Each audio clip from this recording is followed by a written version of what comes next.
मशरिक़ वुस्ता में ईरान आखिर इतनी चौंकाने वाली ताकत बनकर कैसे उभरा है? ईरान इतना ताकतवर कैसे हो गया है?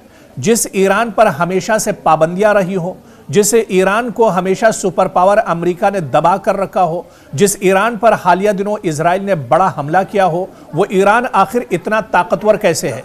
ईरान के सुप्रीम लीडर आयतुल्लाह खामनेई इतना ज्यादा उनका खौफ डोनाल्ड ट्रंप या फिर बिन्यामिन नेतन्याहू को क्यों है? दुनिया की बड़ी ताकतें ईरान के सुप्रीम लीडर से आखिर क्यों डरी हुई हैं? आज इसी को हम समझने की कोशिश करेंगे। दरअसल चाहे ताकत की बात की जाए, हिकमत अमली की बात की जाए या फिर फौजी ताकत की बात की जाए, मशरिक़ वुस्ता में अगर किसी एक मुमकिना जंग को सबसे ज्यादा खतरनाक, पेचीदा और आलमी सतह पर असरअंदाज समझा जाता है तो वो है ईरान और इजराइल के दरमियान बराह रास्त तसादुम।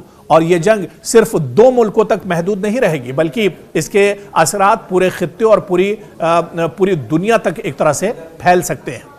दरअसल इसमें ईरान इतना मजबूत कैसे है? ईरान अब 1980 के बाद वाला, जिस तरह से ईरान की तरफ से खुद बयान आया, ईरान के जो आर्मी चीफ है उन्होंने खुद बयान दिया कि अब ये 1980 वाला ईरान नहीं है, बल्कि ये 2025 और 2026 वाला ईरान है। ये ईरान बदल चुका है और इसके साथ ईरान की जो ताकत है वो भी काफ़ी बढ़ चुकी है। दरअसल ईरान के ज्योग्राफी और उसकी स्ट्रेटेजिक जो पोजीशन है उसे भी समझना होगा। ईरान तकरीबन 16 लाख मुरब्बा किलोमीटर पर फैला हुआ है, 8 करोड़ से ज़्यादा यहाँ पर आबादी है और इसी वजह से खलीज फारस या अबनाए हुर्मुज पर असर और रसूख भी इसका है और हमला करना यहाँ पर बहुत मुश्किल है। इजराइल की अगर बात करें, सिर्फ 22,000 मुरब्बा किलोमीटर पर फैला है और सिर्फ 1 करोड़ की आबादी है। इसी वजह से यह माना जाता है कि इजराइल के मुकाबले में जो ईरान है वो कहीं ज्यादा एक तरह से मजबूत है।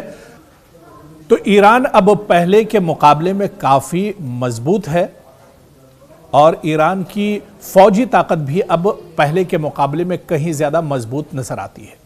यही वजह है कि मिडिल ईस्ट की बात की जाए या मशरिक़ वुस्ता में ईरान जितने भी अरब ममालिक हैं उनमें सबसे मजबूत एक तरह से माना जाता है और हमेशा से अमेरिका या इजराइल की नज़र इसी वजह से ईरान पर बनी रहती है।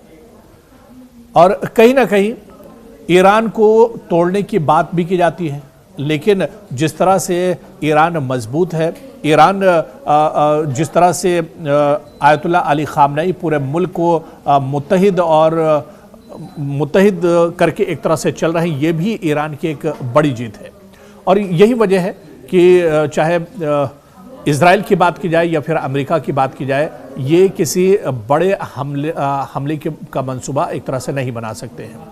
और अब फौजी साजो सामान की बात की जाए, जंगी ताकत की अगर बात की जाए, तो जिस तरह से हमने आपको डिटेल में बताया कि किस वजह से, चाहे एयरक्राफ्ट की बात की जाए, चाहे ड्रोन्स की बात की जाए, मिसाइल की बात की जाए या फिर इसके अलावा जंगी जो शिप हैं उसकी बात की जाए, इन सभी साजो सामान में जो जंगी साजो सामान है उसमें ईरान कहीं ज़्यादा अब एक तरह से मजबूत हो गया है। तकरीबन 5 लाख पासदाराने इनकलाब की फ़ौज है जो सबसे ज़्यादा मजबूत और ताकतवर एक तरह से माने जाते हैं और किसी भी मिशन पर, किसी भी टारगेट पर इन्हें अगर लगाया जाता है तो ये इसे अंजाम तक पहुंचाते हैं। और यही ताकत यानी पासदाराने इनकलाब की जो बड़ी फ़ौज ईरान के पास है, यही सबसे बड़ी दरअसल ताकत है ईरान की और इसी के सहारे ईरान किसी भी बड़े टारगेट को एक तरह से अंजाम देता है। पिछले दिनों 12 दिनों की जो जंग हुई उसमें भी ईरान ने दरअसल पीछे नहीं हटा, बल्कि ईरान डटा रहा और ईरान ने मुंहतोड़ जवाब इजराइल को दिया था।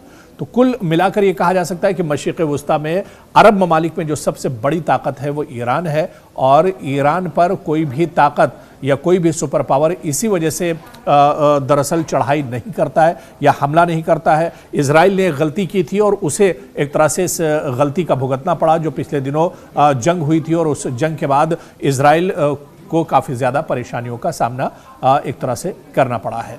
तो और अब कुल मिलाकर जो सियासी सूरत हाल है मशरिक़ वुस्ता की और ईरान के साथ, आप देखिए कि ईरान अब तनहा नहीं रह गया है। 2025 में जो लड़ाई हुई थी, जो जंग हुई थी, उसके बाद ईरान कहीं और ज़्यादा मजबूत हुआ है।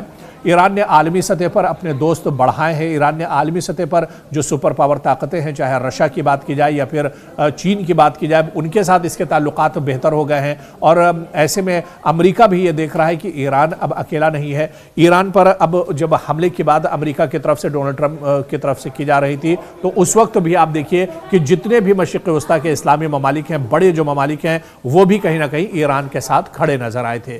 तो असलहे के साथ साथ जो आलमी सियासत है उसमें भी कहीं ना कहीं अब हिस्सेदारी ईरान की बढ़ी है और ईरान अब आलमी सतह पर भी अपने आप को एक तरह से मजबूत कर रहा है। जिस तरह से हंगामा इजराइल के अंदर था, उथल पुथल ईरान के अंदर थी, इस बीच में आप देखिए कि पूरी दुनिया से आवाज़ उठ रही थी। हिंदुस्तान में भी आप देखिए कई जगहों पर ईरान के सुप्रीम लीडर आयतुल्लाह अली खामनई के हक़ में एहतजाज हुए, ईरान की सरकार के हक़ में एक तरह से एहतजाज हुए। तो अब दुनिया के नक्शे पर भी और दुनिया की सियासत में भी हिस्सेदारी ईरान की बढ़ी है और इसके अलावा जंगी जो ताकत है वो भी अब ईरान की बढ़ी है। और इसी वजह से इजराइल हो या अमेरिका, कोई इतनी आसानी से नहीं सोच सकता है कि ईरान पर हमला किया जाए और ईरान को पस्त किया जाए।